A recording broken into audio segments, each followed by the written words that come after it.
Okay, so guys, here we have a patient who has got a stroke.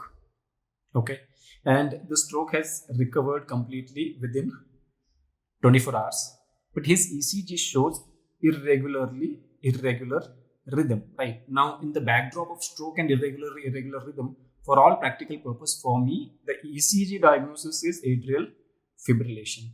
Okay. Now, in atrial fibrillation, yes, there is increased risk of embolic stroke. A clot can form in left atrium and it can embolize to the carotids or its subsequent branches and cause an ischemic stroke. So, to prevent a stroke from happening, see here, the patient has recovered within 24 hours. So, as of now, this episode can be called as TIA. Okay. But because he has atrial fibrillation, he is certainly at high risk of stroke. And to prevent a stroke from developing in a patient with TIA, in a patient with atrial fibrillation, ideally we treat them with anticoagulation. But to decide whether we need to give anticoagulation, we have a scoring system which is called as CHA2 DS2 VASC score, right? CHA2 DS2 VASC score. So now let us look at the components of it. So see here in CHA2 DS2 VASC score stands for congestive heart failure. Okay. I don't see any description of congestive heart failure in this patient. So I will not give any score over here. Okay. Then the CHA2 DS2 ka H stands for hypertension.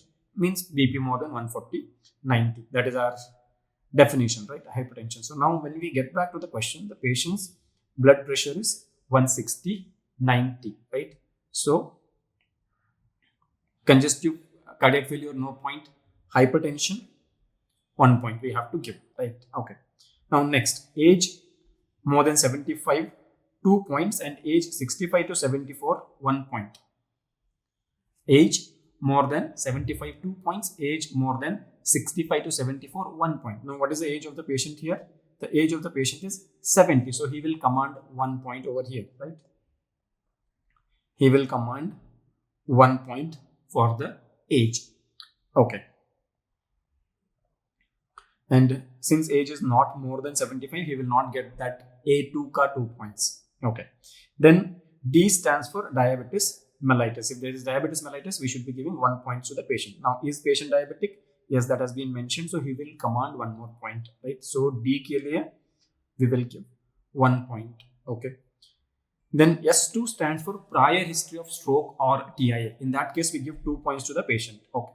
Now, I don't see that being mentioned anywhere in the question. So I will not give any points to S2, right? Remember, S2 stands for stroke or TIA or systemic thromboembolism prior, not the current one.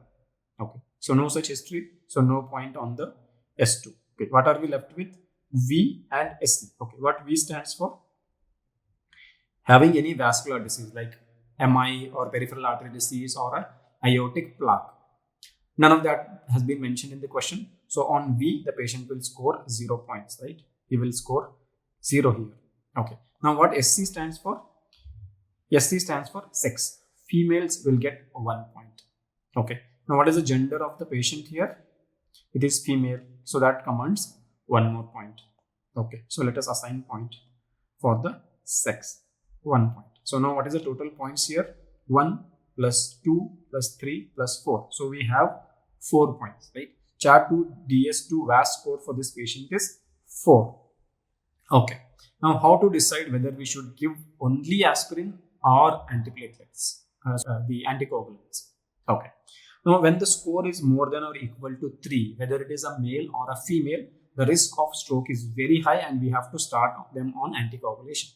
Okay. On the other hand, if the score is 2, for a male that will be counted as high and for a female that will be considered as medium. So for a male, we should certainly start anticoagulation. But for a female, we can consider anticoagulation. If you say that anticoagulation also carries risk, maybe you can just treat with aspirin. You can consider or you should consider.